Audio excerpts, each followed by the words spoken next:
And now, ladies and gentlemen, hold on, because we have another very interesting session coming up, the fireside chat.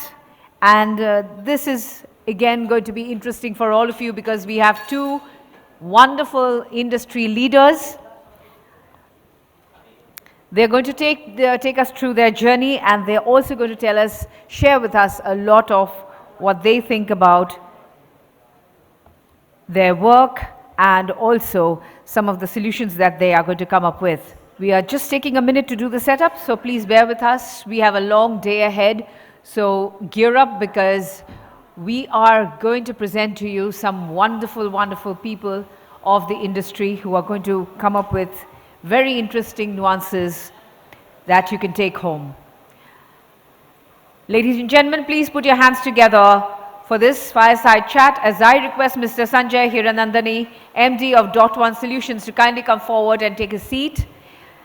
Along with him is Mr. Richard Whittington. Please give him a round of applause.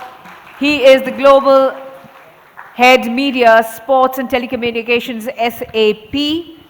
And Mr. Whittington has a broad cross-functional background and cross-industry experience base in sales, services, marketing solutions, management, and operations. Over to both the gentlemen here. Sir. Thank you so much. So firstly, let me take this opportunity to congratulate ABP and brand INFOCOM for its 23rd edition. I've had the proud privilege of being associated with all the previous 22 editions of INFOCOM, and I think it's getting bigger and better. Fantastic. So many congratulations. Let's hear it for ABP and brand INFOCOM, yeah? Richard, it's an absolute proud privilege to have you here. I know you had a very difficult journey coming into India, landed at 3:30 this morning, and I think when you landed, disruption was on your mind because your bag did not land with you, right? So you still need to get your bag, is that correct? Yeah, talking about a little disruption, there was a sort of a hiccup in the aviation logistics supply chain with my bag. So normally I would have a little bit more formal clothing on, but yeah, it's a long trip from Los Angeles over the last 2 days, but I'm really, really happy to be here. Wonderful, it's great to have you here. So the overall theme of this INFOCOM is sustainable disruption. Given your position as the head of SAP for media, entertainment, sport, and communication business, which is always going through disruption, can you define what sustainable disruption means to you? Yeah, I mean, it's a way of life. I think Mr. Basha, the last speaker, talked a little bit about reinventing yourself. My particular background is I was in consulting as a management consultant for PricewaterhouseCoopers, and if you weren't relevant, you couldn't bill. So it was a very, very short line between relevancy and getting paid. So I've always kind of carried that through with my career. At SAP, you know, we faced an inflection point, much like Digital or DEC, or some of the other companies like Sun that we were mentioning just now, and that was we needed to shift to the cloud as a consumption model. And, you know, like all transformations, it wasn't painless. In fact, at times, it was painful, and you know, to this day, we are still constantly transforming. So I think for me, sustainable transformation, and if you look at the industries I focus on, we have 25 industries at SAP, which cover about 70% of the world's gross domestic product in terms of companies. A small little aside here, while I was prepping for this morning, I was very self-conscious about the fact that I'm very casually dressed. But the good news is, everything I'm wearing is made by an SAP customer. And that was pure coincidence and luck, but it just shows the reach across all these industries. And what that does for us is it gives us a very unique perspective about trends that are coming out across multiple industries. So for example, I joined SAP to run media. You know, it's very clear that sports, and by the way, I grew up in England, so I do understand cricket, but please do not ask me about favorites. But you know, having that sort of point of view of these industries merging, it's not a secret that telcos are trying to decide what to do with the massive bandwidth. I mean, if you think of the growth of Netflix, you know, the telcos didn't really make any money out of that. They just provided the highways and the infrastructure for the media companies to make that money. And what we've seen, if I drill down on, there's a couple obviously global things that are going on. I mean, we just had an election in the US. You might have heard of that one. We also, we have a couple of wars going on, which is very tragic. And we also have, countries that are moving to an inflationary period. And so that puts a lot of pressure on companies that are wanting to transform to do it at a cost point that makes sense for them. So I guess if I wrapped it up, my industry, media, sports, telco, particularly media, in the last 2-3 years, thanks to an upstart called Netflix, has gone through massive change. We went through, the pandemic, which led to a very accelerated role of streaming as a consumption media. I think we now provide software that manages over 300 million global subscribers on streaming services. We, basically have seen that. We've seen the movement away from hard media. We have a conversation tomorrow with our esteemed print customers from India tomorrow about how we help them move to a digital-first, cloud-based world. And so that constant change is something we're seeing every single day. And to Mr. Bashar's point, it keeps me excited, it keeps me relevant, and it keeps me wanting to push the envelope every time on behalf of SAP, who, back again, using a reference from the previous speaker, our purpose is to make the world better. And that's why every SAP person gets up and tries to drive transformation every day. Wonderful, Richard. So, Richard, we are sitting in an event that addresses the CIO and CTO community. And obviously in this room, we've got some eminent CIOs and CTOs who are sitting here. AI has become a word that is on top of mind of everyone. Right. So do you think AI is both sustainable and going to bring in disruption? And how are some of your customers dealing with it? Yeah, I mean, if you've been asleep for the last year, if you haven't heard of AI, right? I think from our perspective, it's really about the relevancy of AI and the embedding of the AI in the business process. AI for AI's sake, yes, we all use ChatGPT. It's a wonderful tool. There are several other ones. Perplexity is one I use. There are several tools out there, but we have a different view on it at SAP. We believe that AI has to be relevant, it has to be responsible, and it has to be really governed in a way that it's reliable. And so what we are doing as part of our journey to AI is embedding AI into the business processes. And all of us know that the value of AI is only as good as the value of your data.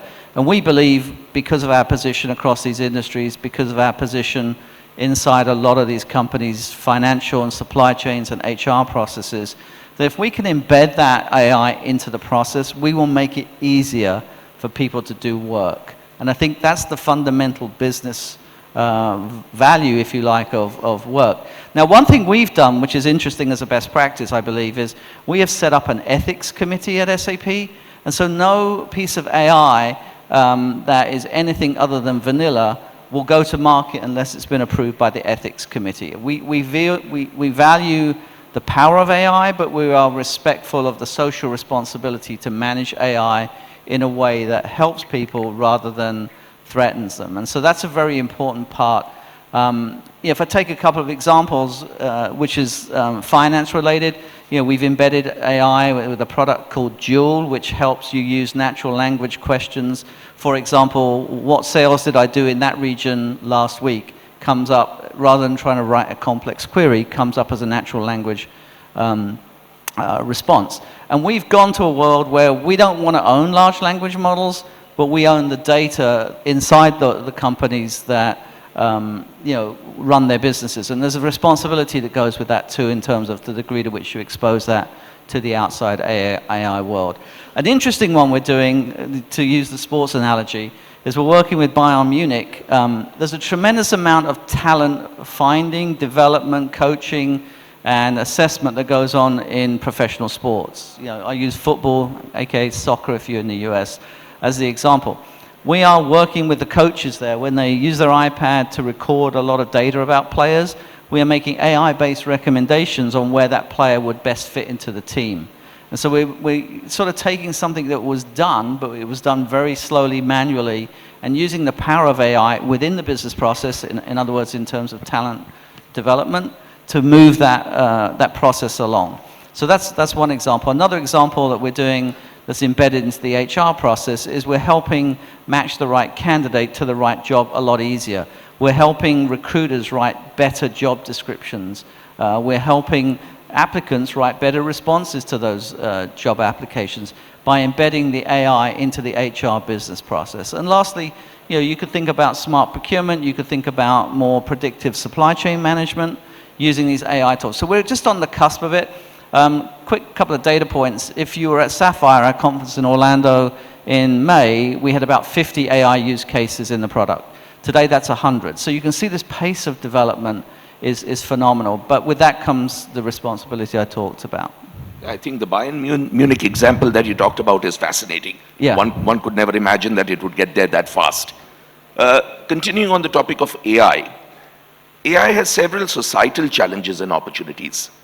How is SAP managing the great power of AI with greater impacts of using it properly? Yeah, I mean, I think we talked a little bit about the ethics committee. I think that's really important. I think as you set up your organizations to do AI, that responsibility, that having a mechanism to say, does this make sense? Or am I just doing it because I need to say I do AI? So I think that's an important part of it for me. Other than that, I think it's, there's only other one point in my career, and my career is quite long too. I remember sitting, when I was back in healthcare, I was sitting in a room with a Deloitte consultant, and it was late at night because we always build late, right? And I asked the guy, what are you doing? And he said, I'm working on something internally. And what it was, for those of you old enough to remember, was Mosaic, which was an internet browser. And I was watching this guy work, and I said to him, and I wish I bought a lot of URLs, I said to him, Mark, this is going to change the world. And it did. And I have that same feeling about AI right now, that, I'm using it on a daily basis. I use it to summarize, I use Copilot from Microsoft, I use it to summarize all my emails, I use it to reply to some of them.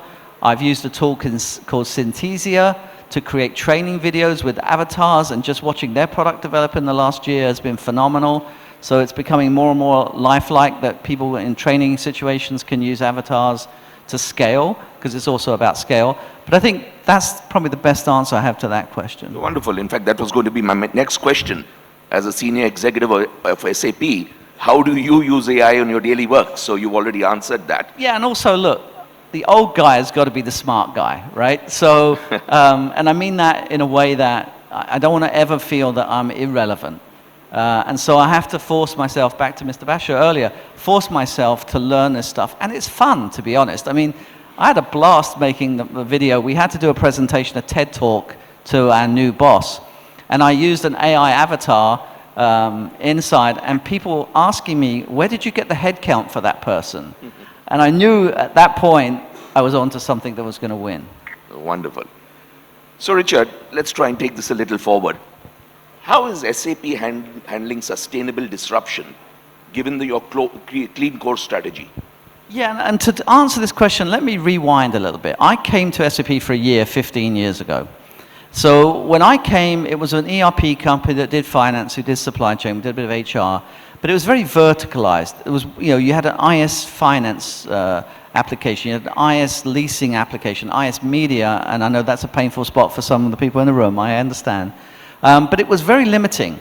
So if you were a Starbucks, for example, and you were in retail, you couldn't run a finance business. You couldn't run, which they are, they're bank, they have about $1 billion at any one time on deposit with the Starbucks app.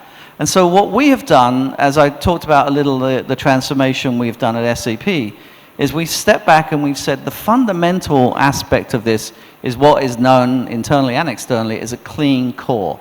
And by that I mean, don't handicap yourself by putting too much industry functionality into your core.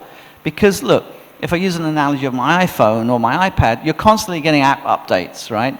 If you didn't have a standard core and you had a lot of customizations in it, you can't take advantage of all that innovation.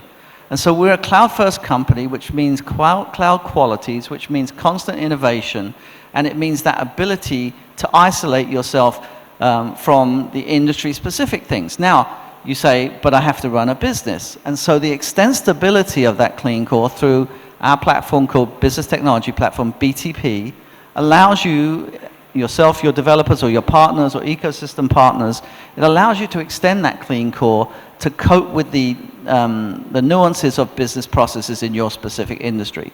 So we quickly realized that our cost of goods sold, our strategic competitors were not building industry-specific vertical solutions. They were going for a clean core that enabled you to continually invest. And if I bring the AI topic into this, to take advantage of our investments in that by not having to look at a 1-year, 2-year, 3-year upgrade program. Fantastic. So then what would be your advice to customers who are in the process of embarking on this digital journey? So what would be your playbook? Yeah, what would be SAP's playbook on this? Yeah, I mean, I'll give you Richard's point of view first. Right. I mean, I'm very blessed and honored to be on a number of executive steering committees for some very large transformations in music, in home entertainment and streaming, and multidisciplinary media companies. And so one of the things that I get to observe and learn is that fundamentally it's still about the people, right? We have, and I think Mr. Basha said that, we have these technologies, but it's still about the people and getting the people motivated and willing to change and to understand the necessary pain that goes with that change, because it's not pain-free. But the thing I see most successful when I sit on these different steering committees, and for obvious reasons I can't name them, right? Those that have a grip on the program, those who have a grip on the change management aspect of it, those who have a grip on the communications aspect of it, and again, AI can help them with that. Those who really understand the role of technology in the bigger picture, and there's still some sort of bread and butter things like the business case and realization of benefits that you have to have. But it's really the change on the people. And even from our own perspective, as an example, we've gone through a lot of change in all our industries. We have change ambassadors whose job it is really to keep their finger on the pulse in a non-management line of reporting, combined with surveys, to really understand what the heartbeat is. Because, again, I'll borrow from Mr. Basha, if you don't have purpose, if you don't have the people behind you, you can have the best technology in the world, you're still not going to win. So that's wonderful, Richard. You're almost running out of time, and you've got to sustain the next few hours without your bag over here in your casual clothes. So thank you so much for making it all the way from LA and for being part of INFOCOM. Thank you so much. Thank you for inviting me, Sanjay. And Sanjay's been a great partner. I think one of the things we also heard from some of the success of other companies in a previous speaker was it's about the ecosystem and it's about partnering. And the ability for partners like Dot1 and Sanjay to leverage this clean core concept by using technologies such as BTP is really the key to success. And I would embrace that if I was in your shoes. Thank you so much. Thank you, sir. You want to question?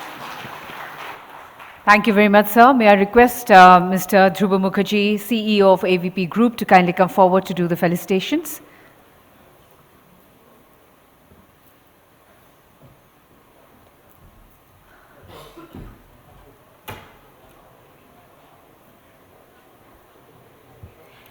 Thank you very much, Mr. Richard Whittington. Thank you very much, sir. And Mr. Sanjay Hiranandani for this very interesting fireside chat.